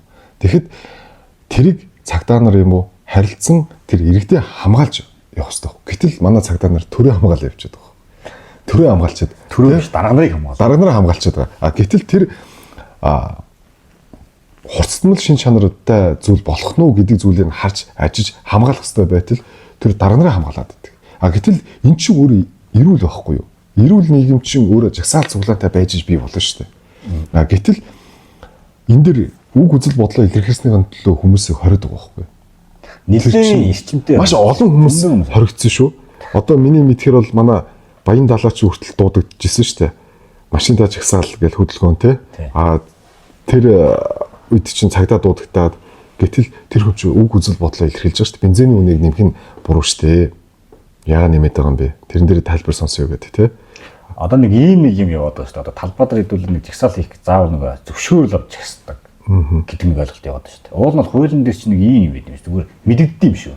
За бид нар одоо ингээд энэ талбай дээр үжил санаагаа илэрхийлж жагсаал хийлээ шүү гэдгээ зүгээр тухайн засаг захианд мэдэгддэм шүү. Уул нь тийм ээ. Тэгсэн чинь одоо манай энэ эрх баригчны тайлбарлахдаа заавал дарга нараас зөвшөөрөл авдгийг. Тэгэхээр чинь дарга нар өөрөө төлөө зөвшөөрөлгүй жагслаа. Тэ барай хийж байгаа байхгүй тий. Тэгэхээр эн чинь нөгөө дарга чинь өөрийнхөө төлөө иргэдээ жагсуулах уу гэдэг асуулт ч байгаа. Тийм яг энэ. Тэгэхээр манай энэ дарга нар гэдэг энэ нэр томьёон дээр чи их учир байна тий. Тэгэхээр одоо Монгол Улсын ерөнхий сайд одоо ажиллаж байгаа Оюун Эрдэнэ гэдэг нөхөр нэг өвлийн тэсгэн мөрөдөнд ингээд амар тансаг жагсаал хийсэн шүү дээ тий. Баахан гэр мэртэй тий тийчээр хоол унд ингээд бараг гуанз ажиллаад байгаа юм яагаад байгаа юм тий. Тийм гой жагсаал хийлээ. Тэгсэн чинь тэгээ өөрөө ерөнхий сайд ордонлоо ороод гарч ирээд одоо хүртэл ордноосоо гарч ирэхгүй ингээд дарахыг явж шүү дээ. Тэгээд яг тиймэрхүү байдалтай бас ингээд иргэд одоо арсан намынхан жигсэн шүү дээ. Жигсэн ч байж арсан нам биш. Иргэд одоо ингээд гэргүү жигсэн шүү дээ. Гуцсгүй. Одоо оюун эрдэнгүү иргэд өөрсдөө органикаар жигсэж байгаа байхгүй юу? Тэгсэн чинь бүүн асуудал болж байгаа байхгүй. Баримтчилгаа оройд нь тэр залуучууд яаж баримтчилж байна чи тэр бичлэг Тий. би тэр жагсаал дээр оролцсон. Тэгтээ тэр орой хүртэл байгаа бол. Тэгэхэд л иргэдийн анхаарал сарнаад ингээ унтаж амарж байгаа тэр цаг дээр тэр залуучуудыг бүр цагдаа мангар зэрлэгээр балмууд яг тийм дарангуулагч улс шиг улсад байгаа юм шиг тийм характер гаргаж бүгднийг барьж хорж байгаа байхгүй. Тэгээд нөгөө зөвшөөрлгүй жагсаал гэдэг юм тавьж байгаа. Тэгээ маргааш нь нэг нэгээр дуудаад бүгднийг ингээ торохын торгоод ингээ явж. Зохион байгуул яг тэр одоо зохион байгуулахын хайшин ер нь яг тухайн жагсаалд жоохон манлайлж оруулах. Авторитар дэглэм юм уу хайшин тий. Тэр гэж айлгас хүрдүүлээд нь штэ. Төр гэдэг чинь. Тэр энийг гэхдээ манайхан бас ингээ иргэд өөртөө зөвхөлөн зөвшөөрөв. Одоо энэ хүлийн одоо эрх бүхээ нөхдөөч чинь ингэж хийгээд гарч одоо хүмүүс үг үзэл бодлоо илэрхийлэхээс айж байгаа юм. Тэ? Айж ганц цайны нүүрсний улгаан жагсаал дээр ингээд ганц гэр оруулах гэж бөө юм болгоо. Харин тий. Тэр чинь ингээд бид нар ийм айгаад байна. Үг үзэл бодлоо илэрхийлэхээс тэ. Айсан ирнэ айлгаад байна. Яг үнэ айлгаад байна. А тэгвэл яг тэр төрийг чинь сонгуулийн зарчмаар солино штэ. Хүн төрөлхтний олд амжилт бол ерөөсөө сонгуулийн зарчмаар төрөөсөл. А бид нар сонгуул байхгүйсэн бол энэ төрийг сольж чадахгүй байхгүй. Айгүй аюултай. Үргэлжид орчихгүй дээ шүү дээ. Тийм үү? А гэтэл сонгуулийн зарчмаар солих байтал тэр хүмүүст ахаад санал өгөөд гаргаж ирээд байгаа чи өөрөө тэр хүмүүс айхгүй байгаа юм уу гэдэг асуудал байна. Тэр их ард түмний мэдлэл байна гэж хууль гэдэг. Сонгуулиараа саналаа өгөөд тэр төрийг солих хэрэгтэй байхгүй. За яг хөө тэр олонхын арчлал бол яг ингээд олон гэхдээ сонгуулаа өгж байгаа хүмүүс байна. Тэр ч гэсэн бас ингээд сонгуул өгсөн гэдэг тайлбарлыг бол урт хоёр хэлэг яриа бас нэлээд урт болчих واخ. Тэгээ яг нөгөө хүн хүний эрх чөлөө гэдэг талаас нь хоёулаа ерөнхийдөө тайлбарлах гэдэг үзүүлнэ шүү дээ. А гол нөгөө арчсан намаар хоёулаа ярих гэдэг энэ дундаас жишээ болгож яриад шүү дээ. Арчсан нам бол яг энэ хувь хүний эрх чөлөө, үг үзэл бодлоо илэрхийлэх эрх чөлөө тий. Энийг бол хамгаалдаг нам юм аа гэдэг байгаа шүү дээ. Гол нь энэ нам яг энэ үжил санааны энэ иргэдийн эрх ашигын төлөө ажиллаж чадсан уу гэдэг л дүгнэлтийг хоёлоо ярих гэдэг байгаа байхгүй юу? А би зүгээр хувь хүний байр суурийг хэлэхэд би бол чадаагүй гэж дүүн. Юу чи юу? Би тэгтээ нөгөө 90 оныг хамааргүй сүүлийн нөгөө 8 жилийн нэг авдын намын одоо юу гэх юм. Яг үнэ. Манай намын чинь ард түмэн ойлгохтой жагсдаг, тэмцдэг, үг үзэл бодлоо чөлөөтэй илэрхийлдэг, тэ хариуцлагыг тооцоолох гэдэг нам гэж ойлгодог шүү дээ, тэ. А гэтэл бид нар яг энэ үндсэн байр суурь дээр байгаа юу гэвэл байж чадаагүй. Гэхдээ нэг хэсэг амар их жагсаал хийсэн шүү дээ, тэ. Сүүлдээ бүр ямаатай жагсаал болоод өрчөөс, тэ. Тэгэхээр ямаа мамаг нь тийм жагсаалт дээр утга учиртай байх хэрэгтэй. Утга учиртай байх хэрэгтэй. Жагсаалт юм бас утгагүй шүү дээ. Утга учиртай, тодорхой системтэй, тайван, тэ. Тэгээд жагсаалт нь үр дүнтэй байх хэрэгтэй. Үр дүнтэй хамгийн чухал. Үр дүнгүй жагсаалуудыг хэдүүлээ сүүлийн 4 жил хийжлээ. Харин бид хулгайтаа тэмцлээ. Дарга нартаа тэмцлээ. Бүгд одоо бүгд цайдаараа үргэлжлүүлээ. Яг нөгөө тэмцчихсэн нөхцөл чинь одоо дарга хийгээл явж байна. Хийж сурж шít бид нар. Жагсаал ингээ явахад дарга нар гарч ирээд байгаа үз. Иргэдэд мэдээ хүрэх гээд байгаа үз. Тэ? Тэрэн дээр бид нар илүү цаашаа нарийн жагсаал хийх хэрэгтэй. Шаардлага нь өөрчлүүлж тухайн моментн дээр тусч. Харин тэгэл амьдралаа. Ингэж ярьж хэлснийхэн төлөө одоо ингээд асуудал үүсгүүдэй гэж айж шүү те. Одоо бүр тийм амар хэмжээнд хүрсэн биз шүү дээ. Тэгэхээр энэ айж нь биш биднийг айлгаад байна л да. Харин тий айлгаад байгаа. Ийм төр байгаад байгаа байхгүй. Тэр нэг үг үзэл бодлоо илэрхийлэх одоо хүмүүс тэгээд одоо сүлүү жагсахгүй шүү дээ. Айгаад байна. Бүгд заа одоо нөгөө нэгэн тийм ч одоо. Гэтэ нэг бас сөрөг тал. Одоо үг үзэл бодлоо илэрхийлэх хэрэгчлэн дээр нэг сөрөг тал гарч ирж байгаа нь юу вэ?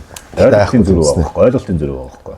Тэр нь юу гэхээр би үг үзэл бодлоо илэрхийлж ингээл хамаа намаагүй хин нэгнийг гүтгээл те ямар ч баримт нотлохоогүй байдлаар ингээл хүмүүсийг гүтгээд тэгсэн ингээл тэгээ фуфа гэл ингээл янз янзын одоо элдв долоон үг хэллэг хэрэглэл ингээд нөхдүүд бод амар их гарч ирж шүү дээ. Тэр чинь жагсаалыг нөгөө тодорхой зоригтойгоор хаглан бутаргах тийм өмнө самаа үүсэх юм уу те жагсаалт донд чинь маш олон хөлбөрийн хүмүүс орж ирж штэ.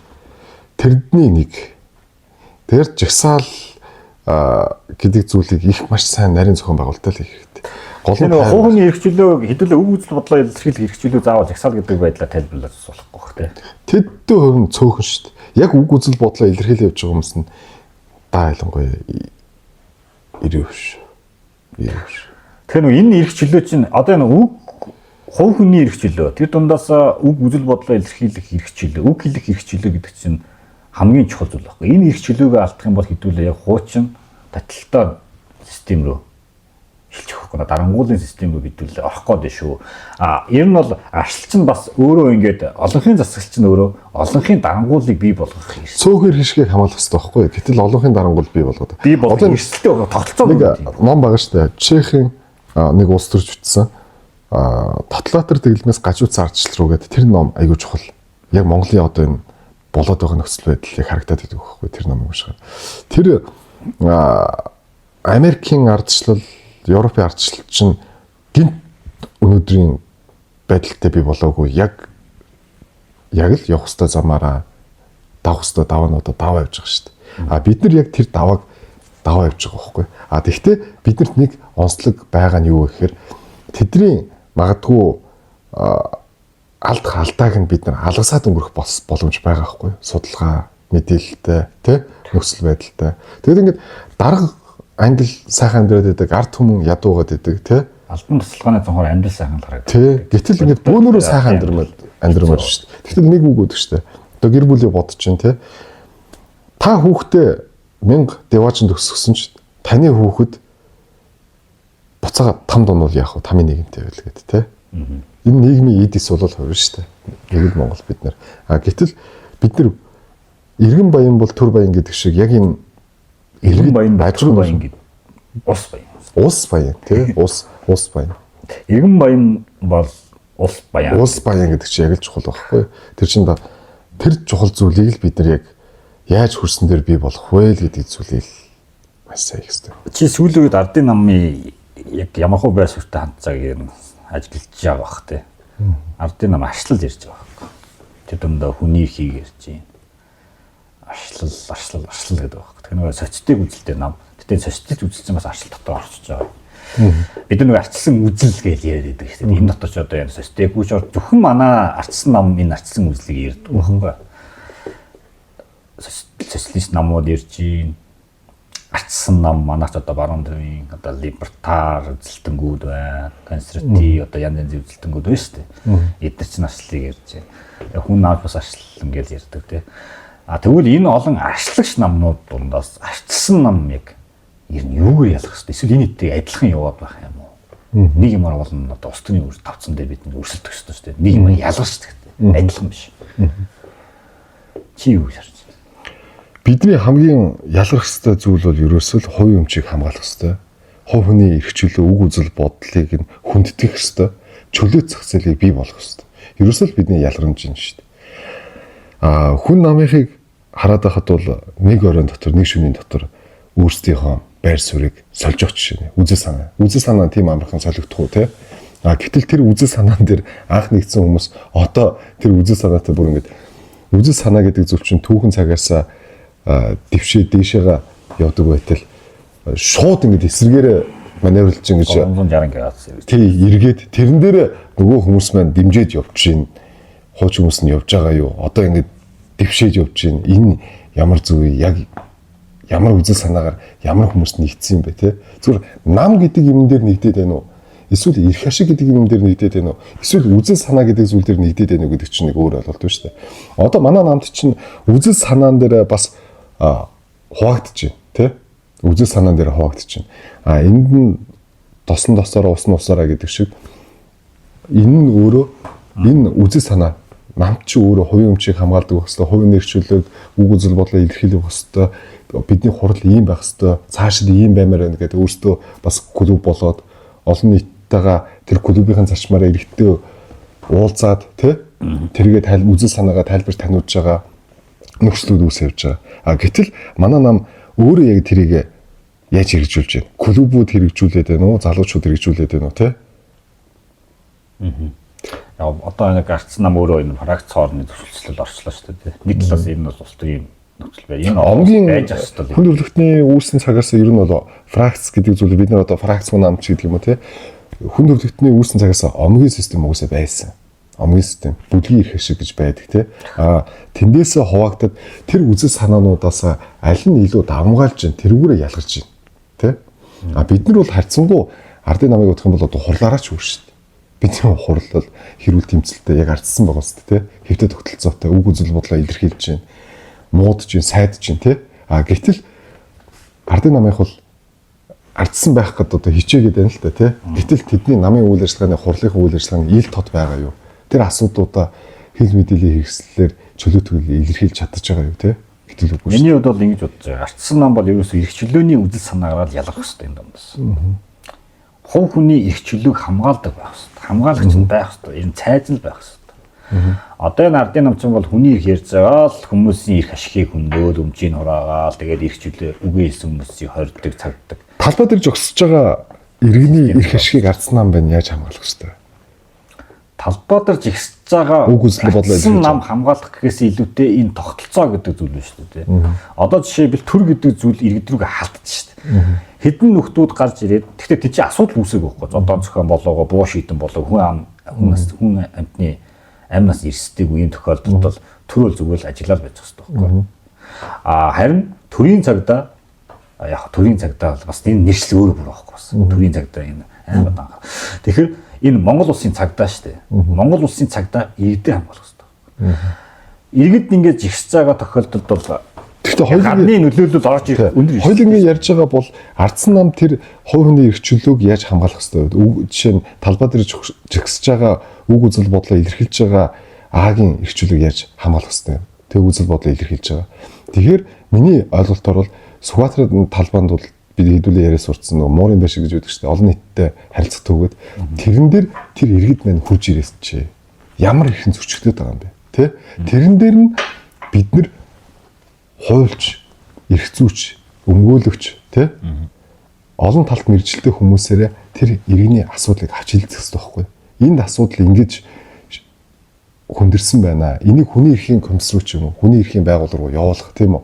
Энийг нь тухайн дүүрэг, тухайн аймаг нийслэл, тухайн шатанд нь хөргүүлээд энэ асуудлыг нь цааш нь хөргүүлээ тий. Гэх мэтчлэнгээр бид нар хамгаалаад цааш уламжлаад явах хэрэгтэй шүү дээ. Гэтэл энэ асуудал орхигдоод байгаа л да. Нэг заягдмал ирэх гэж хэлдэг шүү дээ. Тий, жамсны ирэх үү? Тий, жамсны. Заягдмал ирэх. Жамсны ирэх дотор нэг 3 зүйл байдаг. Яг үнэ гэж байна. Тэр нь нэг амьд явах хэрэгтэй. Амьд явах хэрэгтэй. Өмчтөө байх хэрэгтэй. Хэрэгтэй. Амьд явахын баталгаа чи өөрөө өмч. Тэгээд үг хэлэх хэрэг. Гээд нэг юм жамсны ирэх үү.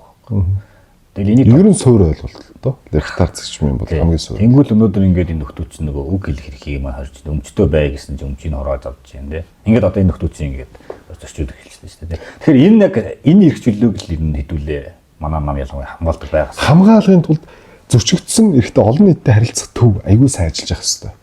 Бид нар хуулийн байгууллага юм уу тэр иргэдийг жигсаач гэхээс илүүтэйгээр тэр иргэн зөрчигдсөн эрхийг нь сэргийж өгөхийн тулд тэр жигсэж байгаа иргэнийг ямар ихэн зөрчигдүүдийн тэрэн дээр нь асуудал байгаа газар шийдэл байгаа шүү дээ. Бид нар хамгаалж явах хэрэгтэй тий. Ингэснээр ардсан намын иргэн заавалчгүй бид нар нийтийн албанд дордон дотор иргэний эрх ашиг хамгаална гэхээс илүүтэйгээр энэ бид нар олон нийтэд харилцах төв дээр хамгаалах хэрэгтэй юм болов тий. Тухайн аймаг дүүрэг анхан шатны нэгжин дээр үүрүүд гэж байгаа шүү дээ тий. Тэрэн дээр хамгаалах хэрэгтэй юм болов. Үгүйцэл бодлоо илэрхийлж байгаа тэр хүнийхээ зүйлийг хамтдаа дэмжиж явах хэрэгтэй юм болов тий. За шууд дэмжигч бас хайш. Энэ бас нэг тодорхой юу ярьж байгаа гэдэг сэдвээс л хамаарах л та тийм юм. Бүр ингээд илт цагаан ингээд бүр шал өөр хөндлөнгийн манай үзэл санаатай хамааралгүй юм ярьж тэрийг дэмжиж болохгүй л та. Тэгэхээр энэ дээр бас жоохон зин. Гэхдээ хувийн өмч нь бид нар чинь хувийн өмч нь хувь хүний үзэл бодлоо илэрхийлэх их нь боогцсон бол бид нар яаж ч туслах хэрэгтэй. Тийм. Энд чинь өөрөө зарчим шүү дээ. За тэгэхээр тийм байна. Ардсан намын хувьд дээр бол хоёулын байр суурь нэг юм хөө байна. Энэ тэгээ яригдаагүй зөндөө олон сэдвүүд өнгөрч байгаа байна. Тэгэхээр энэ яриад байвал амар хурц юм ярихаар л байна.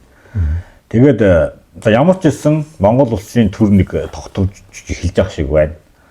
2-3 нам нь ямар ч нэг засгаа байгуулад нэг ажил төрөлдөө ороод явж явах шиг байна.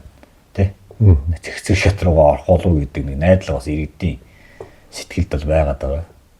Тэгээ цаг хугацаа харуулах бах. Тэгэхээр энэ дээр одоо яйлаа нэг амар дүгнэлт мөл хийгээд явах уу? Цаг хугацаа харуулах юм дээр. Гол нийлүүлээ залуу үед юм уу? Ардсан намын гишүүдийн залуугийн төлөөлөл гэж явж байгаа.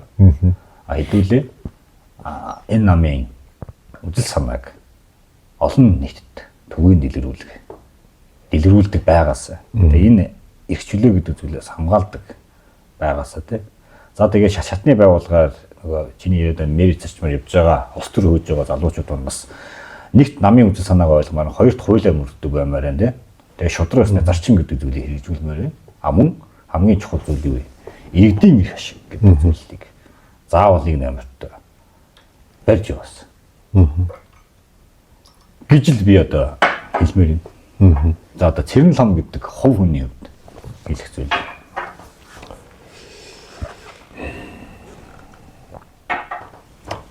Хэлэх юм бол маш их байна. Хамгийн чухал зүйл нь улс төрийг мөнгө гэж бити хараач тий. Би яриа эхлэхэд хэлж ирсэн. Улс төр гэдэг чинь сонгогдох гэхээс илүүтэйгээс өдөр тутмын оролцоо байхгүй арслал гэдэг чинь. Идэвхтэй оролцох хэрэгтэй. Тэр сонгуулийн зарчмаар орж ирээд улс төрж явна гэвэл бас их өрөөсгөл. Яагаад бид нар ялагдаад байна гэдэг нэг асуудал байсан. Тэр чинь нэг нөлөөлөх хүчин зүйл нь яг энэ байна. Яг тухайн иргэдийнхээ эрх ашигыг анхан шатнаас нь хамгаалаад тийм үү. Тэргээ дунд чатанд нь хүргээ, дээд чатанд нь хүргэж яваач ээ улс төрчд залуучууд маань.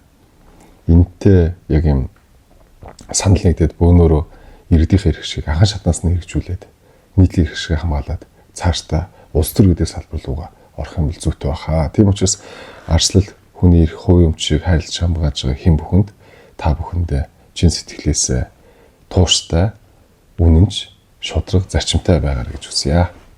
За тэгээд өнөөдрийн бас нэлээд гоё ярилцлага боллоо гэж би болох удаад өгнж байна. Тэгээ ямар ч байсан хоёулангийн хувьд бол мэдээж холбоо бол хэдэж дуусахгүй байна. Улс төр дуусвал дуусах нь яа. Холбоо бол дуусахгүй сүлбэ гэдэг чинь. Мэдхгүй нэг холбоо гэж болоод байна. За тэгээ ямар ч байсан сонирхолтой яриа өрнүүлээ. Тэгээд өнөөдөр ингээд цаг гаргаж ирсэн ингээд за яриа өрнүүлсэн. Цэко найздаа маш их баярлалаа. Тэгээд улс төрийн мэдээж ингээд бас залуу хүн улс төрийн бас тодорхой карьер хийж байгаа. Мөн одоо иргэдийн эрх ашигаа бас ингээд хамгаалаад явж байгаа. Ийм залуу төлөөллийн цаашдын одоо олон зорилтууд байгаа хэрэгжүүлэлт идэх чинь гэдэг. Тэр ажил үеэс болгонд нь томоос том амжилтыг хүсье. Тэгээд олон ялалтуудыг бас бий болгоорой. Тэгтээ ялалт болгон чинь хариуцлага гэдэг зүйлийг нуруунд дээр зөвлөж байгаа. Тэр хариуцлагыг нэг нэмэрт бас бодож яваарай гэдэг зүйлийг хэлье да. Тэгээд подкастаа бас энэ цайгаараа за өндөрлөж тий. Баярлалаа. Ерөөл нь ёроолон давиг тий. Гоё цай. Тойд энэ цайны талаар тухтаа яриа тий. Тэгээ найздаа би энэ үндсэн хуульд ёс дээж бичиг гэдэг энэ ном дээр бас миний нэр орсон байгаа. Тэгээд энэ номыг найздаа бас уншаарай, судлаарай. Үндсэн хууль гэдэг зүйл бол бидний нийгмийн гэрээ маш чухал зүйл те. Энэ баримт бичгийг судлаарай гэд найздаа ингэж бэлэг болгоо. За баярлалаа. Хэвээ бэлгийн дээд хэвээ ном л гэж би өөр боддог хүн. Энд чинь баг одоо бурхан шашныхаа хажууд баг энийг одоо тавьмаар байгаа. Уулын. Гэхдээ зүгээр тавиад ингээд сүнээр болгох биш унших хэрэгтэй. Өдөр тутам. Тэр шиг хэдүүлээ энийг дахиндаа хийх хэрэгтэй. Байнга санаж бодож тэгээд мөрдөх хэрэгтэй шүү дээ. За баярлалаа. Өстой гоё бэлэг байлаа. За тэгээд найстаа баярлалаа. Гоё бэлэг байна. За би ч гэсэн бас ингээд зочдуудаа манай миний подкастер орж байгаа зочин болгонд бас ингээд өөрийн бас ингээд эрхэлж байгаа бизнесийн бүтээтгүүний дээжээс бас ингээд гардуулж байгаа бэлэг болгож. Нэг тийм сүртэйч бэлэг биш л дээ. Тэгтээ бас ингээд амтлаад үзээрэй. Тэгээ бас олон хүмүүст бас ингээд эрүүл мэндэнд бас ач тустай бүтээтгүүн гэж бодож байгаа. Тэгээд хэрэгжилж байгаа хүмүүс маань бас энэ бүтээтгүүн дээр маш тийм сэтгэл ханамжтай комментүүдийг л хийж байгаа. Тэгээд найст энэ бүтээтгүүнийхээ дээжээс бэлгэлж байна, гардуулж байна. За, өстой баярлалаа. Энийг би их сүртэй сонссон. Яасан гэхээр манай найзууд маань хүрээллийнхэн маань бас ингээд амлалт зугаалгаар явсан байна. Энэ 5 цуулын шүлгэд бэлэн гомь авч өгөө энийг авч идсэн байна. Тэгсэн чинь үнэхээр гоё юм байлаа. Хамгийн сайхан зүйл чи юм байлаа. Бэлэн гомь гэдэг зүйл чи өөрөө болохоор бидний яг одоодд зориулагдсан зүйл мөн үгүй биш байгаа. Яг бидний Монгол хүний, Монгол хөрс, Монгол мал аж ахуй бид нэр яг энэ ашиг шимийн хүртээ явж байхад бол хамгийн чухал зүйл бол энэ 5 зүйл байхгүй. Малаасаа бид нар бүтээгдэхүүнээ аваад идэж хэрэлж байгаа. А гэтэл энэ 5 зүйлийн шүл маань та админ ингээ хийгээд энэ нэст үнэхэр гоё амттай маа гэж би нэг биш хүнээс зөндөө олон хүнээс сонссон. Тэгэхээр найздаа ёстой их баярлаа. Манай ихнэр хүртэл надад хэлжсэн Батчаагийн 5 зүйлийн шүлийг чи нэг уулзахаараа нэг авид ирсэн ашгүй завшантай юм болоод энийг ашгүй өнөдөр авч очиж тий хамтлаад хоол тий гэр бүлэрээ бас зоглоод үзээрэй. Тэгээд төгөл дээр хүс бутаатай 5 зүйлийн шүл. Паник үзээ далайн байцад шүл гэж байна. Наач бол халуун ногоодоо 5 зүйл. Бачаа би тэгэд нэг зүйлийг харахад юм байдаг штэ. Монгол Ардын намын залуучуудын хувийн бизнес нь болохоор тийм тендертэй холбоотой байдаг. А гэтэл манай Ардсан намын залуучууд маань болохоор дандаа хийж бүтээж байгаа инновац шинэ мөнчгөрөөрөө тий бүгд ингэдэг юм шинэлэг юмнууд хийж бүтээдэг. Арай алахгүй тий. Тэгэхээр найздаа үзүү санаандаа үнч үйл хэрэгтэй сэтгэлтэй явж байгаад нь ёстой их баярлаа. За тэгээд өнөөдрийн подкаст хоёлаа ингээд өндөрлөе. За тэгээд дараагийн дугаар хүртэл түр баяртай. Өнөөдөр манай энэхүү подкастын дугаараар Сүхбаатар дүүргийн 2 дугаар хорооны засаг дарга Цэрэн лом маань Сүрэн жавын Цэрэн лом тийм найз маань оролцлоо. Тэгээд хүндэтгэж ирсэн найздаа баярлалаа. Тэгээд цаашдынх нь ажилд нь улс төрийн ажилд нь амжилт хүсье. Хувийн гэр бүлд нь хувийн ажилд нь амжилт хүсье. Гэр бүлд нь эрүүл нэг хажаар болъё хүсье. Тэгээд баярлалаа. Баярлалаа. Сайхан яриа боллоо. Сэтгэл өндөр бай.